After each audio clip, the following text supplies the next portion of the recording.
Hey friend, Graham here from recordingrevolution.com. Let me ask you a question. Have you ever put out a mix that sounds good in your room and then sounds like poo out in the real world? Yeah, I have. I think we all have. That's one of the most frustrating parts about making music in a home studio is you craft it and tweak it and perfect it and it's finally sounding good to you on your headphones, on your monitors, and then you go play it in the car or you play it out in the kitchen on your Bose stereo or you listen to it in the headphones or your AirPods or whatever, and it just falls apart or doesn't sound anything like your mix. That sucks. I'm going to help you fix it. Now, there's a lot of factors into what we would call getting your mix to translate. I made up a word, translatability. I don't even know if I made it up, but that's how I call it, mix translatability. And there's a lot of things you can do. One of the most simple things you can do to fix this is use what's called a reference track.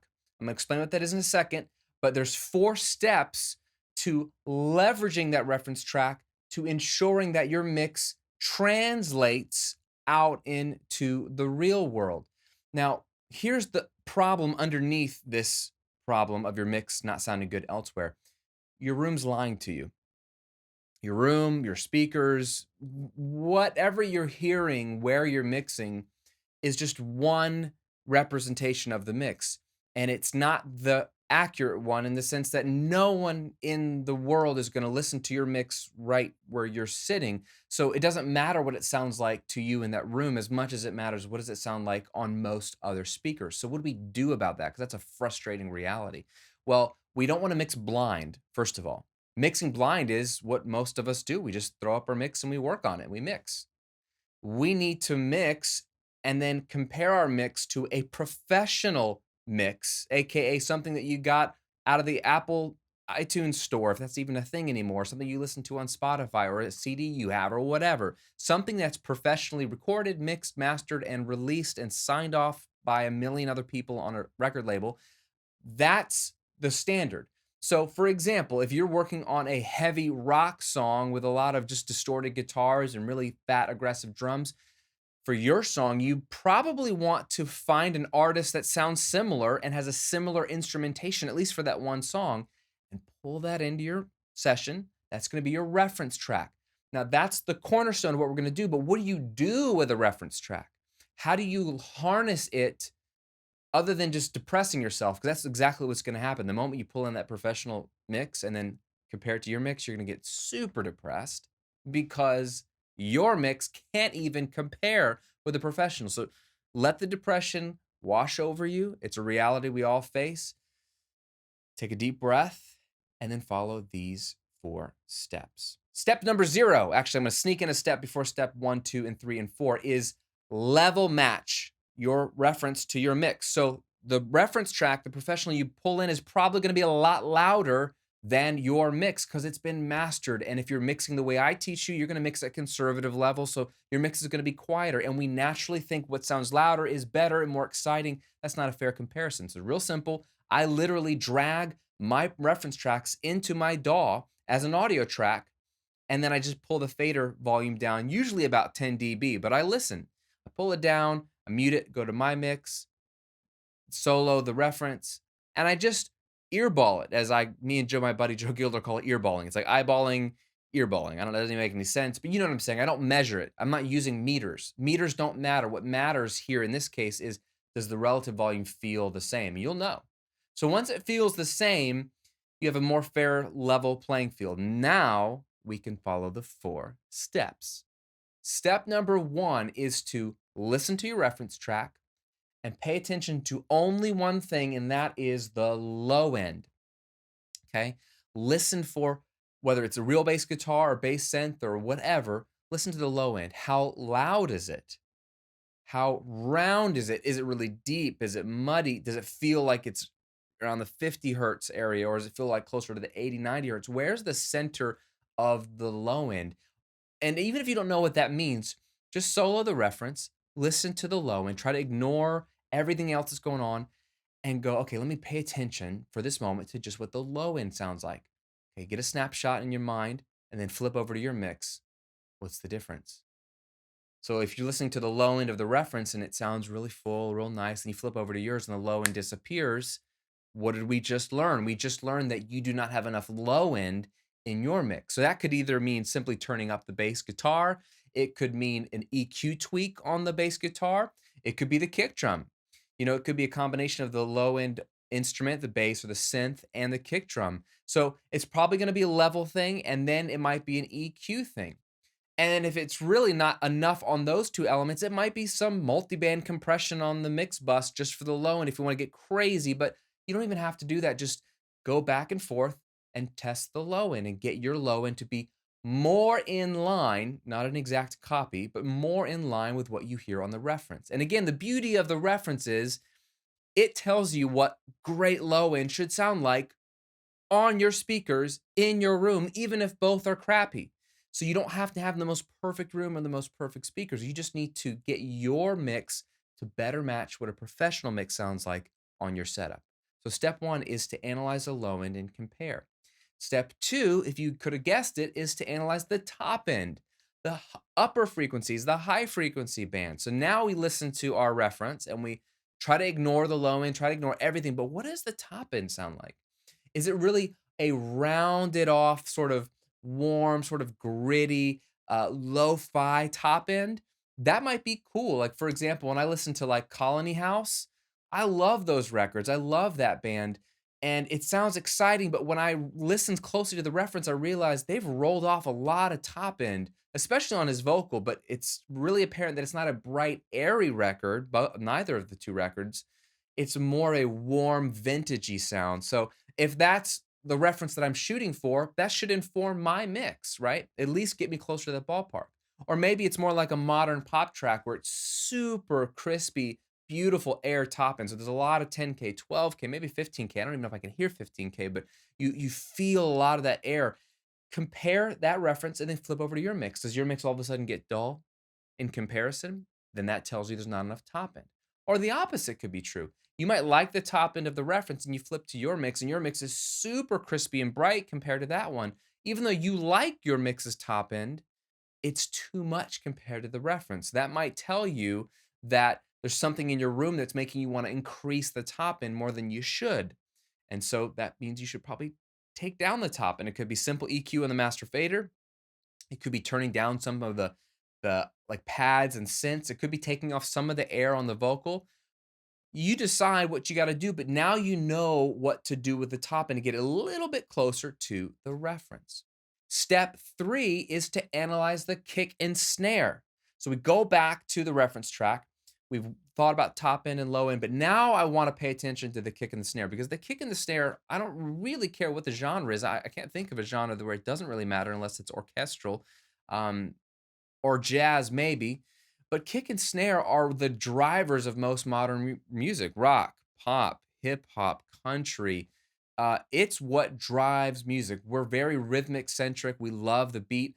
And so what we want to know is how loud are they kicking the snare? So I'm thinking about level and kind of tone, fatness, snappiness, brightness.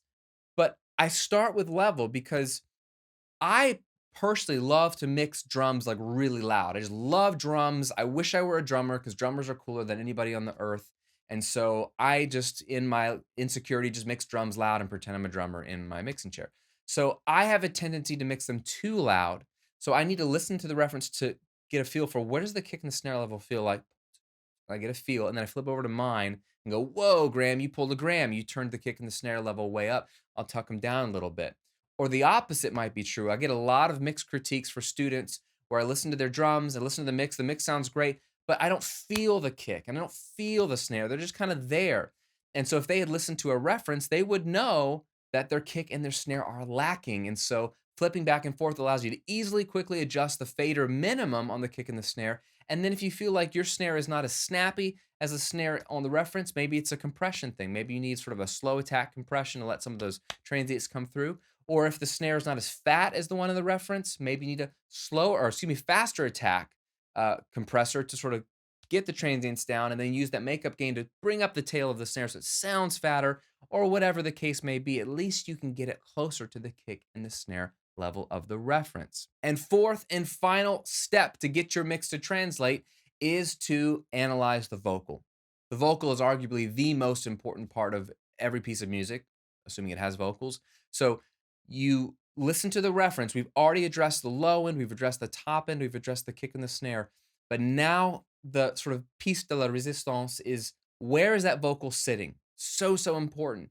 And there's no right or wrong of vocal level, and different genres require different vocal levels. Like country music tends to have a vocal at a higher level than, say, rock music. But the reference will tell you if you've undermixed your vocal or overmixed your vocal. So it's a simple level thing. I just sort of listen to the vocal level, flip back and forth relative to the mix. Once I do that, I analyze a number of things: tone, aggressiveness in the compression, because maybe my vocal is getting swallowed up a little bit. So I might want to pump it a little bit more with some compression so that it's nice and up front. I'll also analyze vocal effects. What kind of reverbs do they have on the vocal, if any? What kind of delays do they have on the vocal, if any? And so I might go and tweak some of my ambient effects to closer match that. I'm not too worried about that. That's more of a subtle sonic decision, but level and tone are really, really important.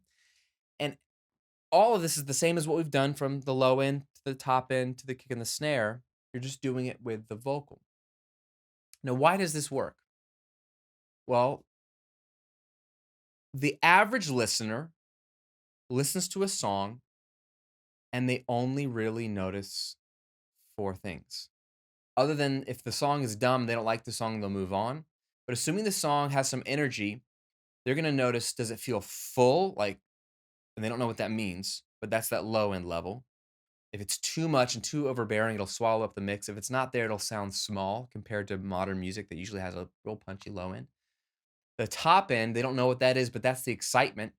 If it's really dull, it sounds old school and vintage, which might be what you're going for. But if you're going for modern, you probably want enough of the clarity in the top end that people go, oh, this is just as professional as what I just heard on this Spotify playlist. So they notice sort of the low end, top end.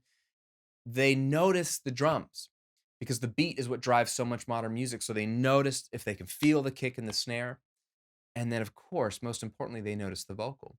And so if we can better match those four things, if you lump kick and snare into one thing, if we can better match those four things of our mix to the professional mix of a very similar genre, very similar vibe, very similar instrumentation, then our mix will better hang with that type of song on the radio, on a Spotify playlist, or wherever they're listening to it. And that's ultimately the goal. Two things I'll say about this process. One is this cannot make a bad mix good.